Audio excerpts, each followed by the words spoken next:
Okay, so we are up to the final shir on Chelek Gimel, the very end of Shin Daled Mem. The Mechaber changes it from Shin Mem Daled Shmad to a more happy permutation of the letters, Shin Daled Mem, Sif Beis. And we're discussing in this Sif, and then we're going to discuss as well a postscript of the Mishnah Berurah. He's got some final comments in Chelek Gimel. So here we go. So this simon is called Din HaHolech B'Midbar Shabbos. Someone who is lost on Shabbos, is in captivity or has gone to the wilderness, and he's lost track of when Shabbos is. So in Sif Aleph, the Mechaber said, HaHolech B'Midbar ve'en yodeh mosai hu Shabbos. He doesn't know when Shabbos is. He counts 7 days from when he realizes that he doesn't know. Now, in Sif Beis, we're discussing a slightly different situation. Says the Mechaber, he knew which day of the week he set out on. He knows this is the 4th or 5th day of his travel. But he doesn't know which day of the week he left. Says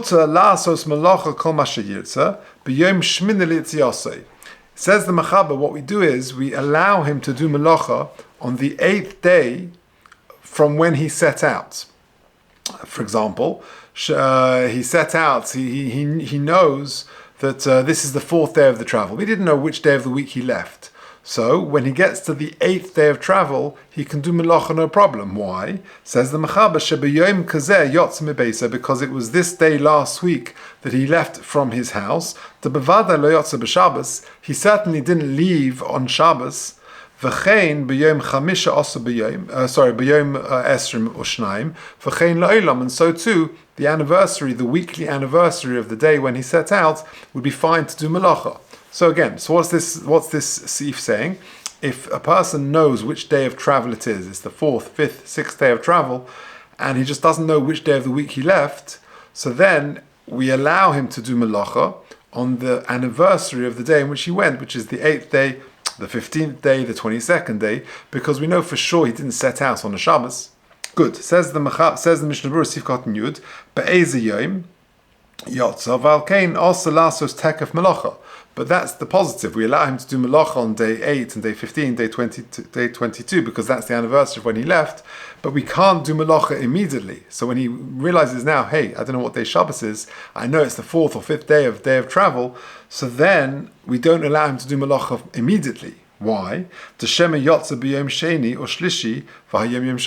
if today, for example, is the 4th day of travel, if he set out on a Tuesday, that makes today Shabbos. If he set out, this is the 5th day of travel, and then maybe he set out on a Monday, in which case today is Shabbos. So immediately he has to stop from doing melacha.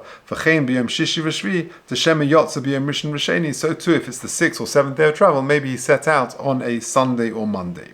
Says the Mishnah Berurah Yud Aleph, B'yom Shmini L'Tziasei, we allow him to do melacha on the 8th day of when he set out, the 8th day of travel, because he didn't set out on a Shabbos. Aval B'yom Tashi also, but on the 9th day we don't allow him, which means that we sort of throw back to an Erev Shabbos. Why? Dahagam de'in derech lotzeis in beis Erev Shabbos.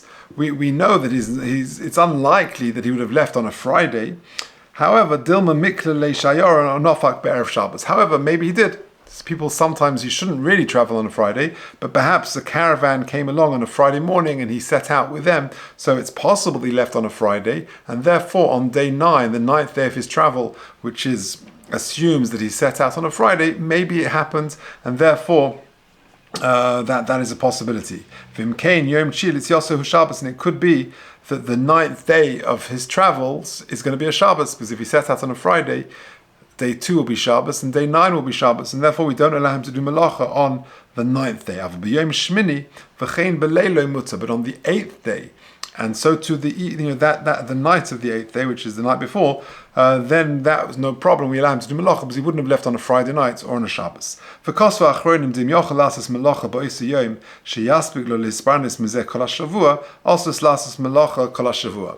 Mishnah Berurah just finishes off and says that on that day, the day we allow, i.e. day 8 or day 15 or day 22, which is the anniversary of the day he left, which we know for sure is not a Shabbos, on that day, if he can make enough parnasa which will sustain him for the rest of the week, he should certainly try and do that, because the rest of the week is also to do melacha.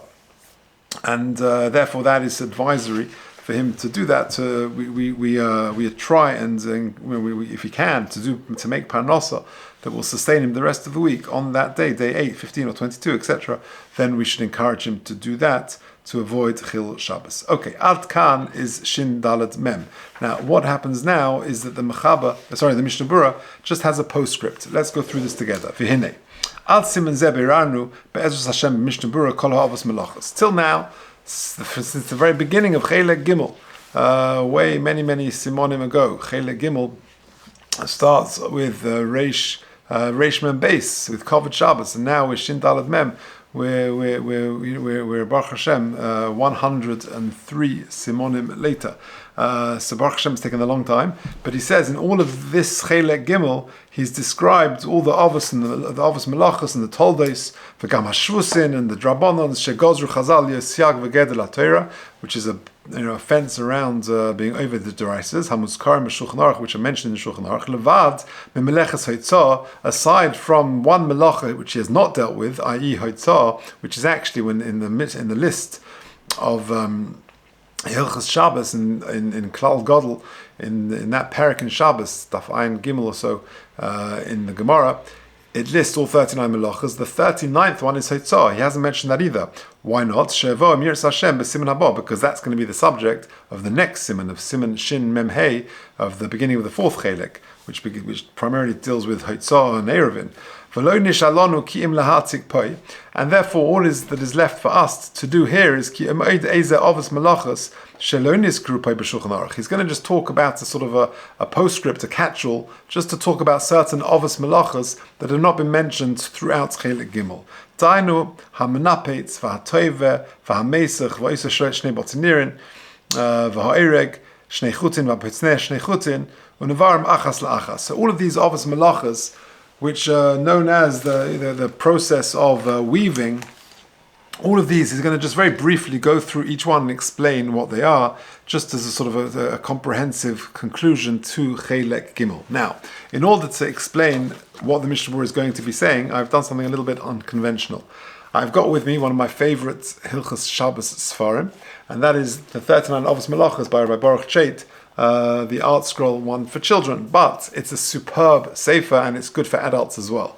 And in it, it's got a lot of good diagrams. And whilst we're very familiar with a boire and bishul and things like that, when it comes to the melachas that are performed in the process of making cloth, these are less familiar to us, and therefore I'm going to make reference to that to understand what the Mishnah Berurah here is talking about. So let's go through each of these melachas in the order of the way the Mishnah Berurah deals with it. Aleph, hasoirek. Tzemeh, someone who combs wool, oy pishton or linen, oy shal dvarim or other things, k'moshe sarkin ha-pishton va-tzemeh, like one combs linen and wool, oy k'moshe noivtzin ha-tzemeh lasos halvodin, or if he beats the wool in order to make felt, va-ha-menapetz ha-gidin, and he twists the gidin, the hainu shechayvit b'makeles agidin, he sort of beats them al agidin at she'oisoison kachutin litvoisoison, until they become small threads, small strands with which he can weave and sew. Kamosha hasoifrin oisin, so he makes the gidin. So he makes the very thin sinews, like you see in the tefillin, that he's going to use them as part of the making, part of the process. Litvos on commercial sofrim like sofrim do. Kol zeh korim menapetz. All of that is called menapetz. V'chayev, and therefore any of those activities, beating the wool to make thin strands or combing the wool, then for any of those he'll be chayev. Either it'll be an ad melacha, or it will be a tolda. But if he beats some flax seeds, and to extract the flax for canvas, or he beats canvas, chayiv mishum dosh. Why? That's going to be chayiv because of dosh. Dosh is one of the obvious melachas to do with parts of the bora set of melachas, when he's going to beat the things to take out to extract whatever it may be. that will be chayiv because of dosh. Shari moitzi hapishton v'hakanvus min hagivoilin, because if he is taking out the flax or the canvas from the husk, from the shell, that is caught by dosh. Okay, base, hatoveh. Now toveh is weaving. So again, you've got a picture of it over here. Hatoveh, if someone twists a strand into fiber, to make it a strand of fiber into thread. So he's taking that and he's making it into thread. That is the melacha of toveh, of weaving. But how much do you have to do? How much thread do you have to do to be chayiv? Says the Mishnah Berurah in that space, hatoveh orach arba tfachim. If you weave 4 tfachim, mikol davar hanitzvah, from anything that is woven, chayiv, that is, you've been violated the melacha of toveh. The echad hatoveh satzemeh, whether you weave, you spin wool, a pishton or linen, a noitza or some sort of comb, a sa'aris, a gidin or hair or sinews, v'chein kol kiyotzi bazeh. Whatever you spin, any material, you could be caught by the melacha of toveh, of spinning. V'lav dafka bekli, Kamosha Karin spin redel, lav dafka, that you use a kli like a spinning wheel, and afilim toveh biyodayim, even if you do it with your hands. Shekach derech litves kamoshtoin tovin hanoshim, like women would often weave biyodayim al spindle. They would use their hands on a spindle to weave and to spin and to twist and to make strands of fiber into thread. Or mikra molehu, and I'll prove to you that it's possibly done by hands, because the pasuk says in Mefurish, biyodeha tovu. If someone takes these materials, these threads, and he twists them, shekorin eingedreit, Gam kein chayiv mishum toveh, that is also caught by the melacha of toveh, of spinning. V'chein ha'isa alevodin, and so too someone who makes felts. V'hainu mashekorin kupeloshten or plishten. Harizeh told us toveh v'chayiv, that will come under the category of toveh, and the person will be chayiv for that. Okay, gimel. Ha'isa shtei botinirin. So, someone who does shnei botinirin. Again, this is a bit of a difficult one. It's not a very familiar one. This is the bottom picture over here. I don't know if you can see it so clearly online. But you've basically you're inserting 2 threads into the rings, one in each harness. So you've got 2 sort of rollers at the end, and then you've got a frame, and that is used, that is part of the weaving process. Someone will operate it and it will go up and down, and that is how you actually weave. So part of that process is threading, is oisa shnei botinirin, where you're basically threading a harness. You're inserting threads through the rings in each of those harnesses. Those frames are called a harness. So says the Mishnah Berurah, Gimel, ha'oisa shnei botinirin chayev, v'ayim b'tosos yontov perek zayin, the Shabbos of perek Yud Gimel, dibah hamaschel b'nirin v'tferes Yisrael she'arichu b'zeh. Now, ha'oisa nofa, if someone makes some sort of sieve, a kavara, another type of sieve, a sal, or a basket, a svacha, or some sort of, I think a svacha is like a head covering, like a basket like that, a she'orag mitzah b'chavolim, or he makes a bed and he ties them with ropes to make the frame, or the mattress, if you like, of the bed, and he just makes that sort of bed in that way. Vuadin bakash of chol davar, so too with straw, with anything else. Harizeh toledes oiset nirin, that comes under the a tolda, comes under the av melacha of oisa shnei botin nirin, and he makes some sort of sieve or some sort of frame by threading things through around an outer frame, like a ring to make the sieve, or if he makes like a bed by putting material around a frame, that is caught by oisa shnei botin nirin. Pirish Rashi, tahanach lav nirin mamish, this are not proper harnesses, and a shemesharshe umarkiv chut echod b'shesi milmato ve'echod mimalo.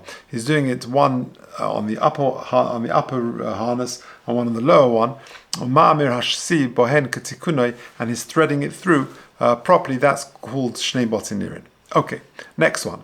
Derech ha'orgin, the way of weavers is, now again I've got a picture of it here, it's this picture up there, that what he's doing is he's pulling, oreg, weaving is an av melacha, and he's pulling across the thread which adds to the new row, a new row to the materials. I don't know if you can see it there, but that's what he's doing over there. He is pulling across the threads, which is going to be a new row to the material that he's weaving. So dalet, derech ha'orgin shemoischin hachutin, they pull the thread techila ba'orach ha'yariya or barachwa. Excuse me. They do it lengthways and widthways. Ushnaim oichzin zemikan v'zemikan, and two people are holding it, one on each side. Ve'echot shevet b'shevet ala chutin u'mesakin oisom zebet sadzeh asher te'aseh kula shesi orev. And you're pulling it across, which adds a new row, like I say, to the material, either shesi or orev, either lengthways or widthways. U'mesichas hachutin kederech ha'orgin nikra mesach. And that pulling of the thread is called mesach.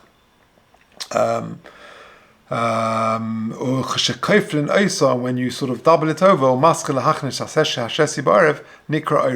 and that's really when you start interweaving the shesi and the orev, that is called orach. That is called weaving. Okay, now there's a dye from London called Diane Kukovitsky, who does exhibitions of how the weaving process works, and we're so foreign to it. It's something which we just don't use nowadays. We go and buy ready-made material, and even those ladies who do the weaving, they don't use that whole apparatus, which he's got a picture of here, a proper rolling system with shesi and orev and the shtei botinir and all of that, how they did it in times of old. Okay, let's carry on. HaMesach Chayev, someone who Mesach, now he's got over here, where is Mesach? Yeah, here Mesach is this one over here. That's threading the loom. That's that picture over here. So he describes it as tying the threads from the front to the back roller. So that's what the Mishnah Berurah is talking about in Sif Hey, in Ois Hey.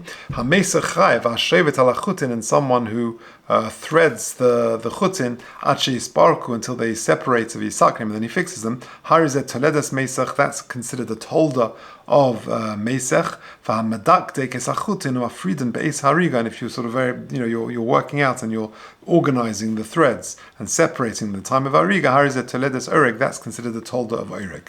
Vov echot ha'orach bebeged, whether you weave a beged oibekonim, or whether you use wood or that sort of material, or you make some sort of window with pieces of wood, that you do for protection, or with hair, or anything, any of those will be caught by orach. And if you weave or you plait hair or threads or anything, that's the tolda of orach, and you would be chai for that. Now all of the above is if these threads are detached. But if you're weaving or plaiting hair which is mechuba, which is attached to the head, that's not considered weaving. Because you don't weave on something which is attached to your head. For gam ein sofer l'schaim, and it was not going to last forever. But nevertheless, even though it's not something which is miskaim, there is still an issa to plait or to undo the plaiting. Like we said previously, ayin shom b'mishnah berurah. Okay, and lastly, zayin hapotzea shnei chutin. So he's got that here. This is the bottom picture. Potzea, this little picture over here, if you can see it, hapotzea is cutting or removing the cloth from the loom. So you've woven that material, you've produced some cloth, and now you're cutting it away and you're removing it from the loom, from the rollers. That's the last thing. Potzea shnei chutin. The Rambam, shemoitzi hashesi min ha'erev ol hepech, you're taking out the shesi from the erev or the other way around. Or according to the Raavad, you're cutting away 2 threads from the actual weaving. That's considered potzea, where you're separating the threads. And where is this practically applicable nowadays? Doctors have got to be very careful of this. They want to put some sort of material over a wound. What do? They take a bit of material, pishton, whether it's linen or mafridan hachutin, and they can separate the threads in order to get a nice piece of material. That could be a melacha deraisa. In Teres Moshe. So all of the above, this little postscript is extracted, says the Mishnah Berurah, from the Rambam and from the Chai Adam, and it's brought in the Sefer called Teres Moshe. So that is it. That is the postscript, and that is the end of Chelek Gimel. Hadron Aloch Chelek Gimel, and Mitzvah Hashem, onwards and upwards to Chelek Dalet. Thank you.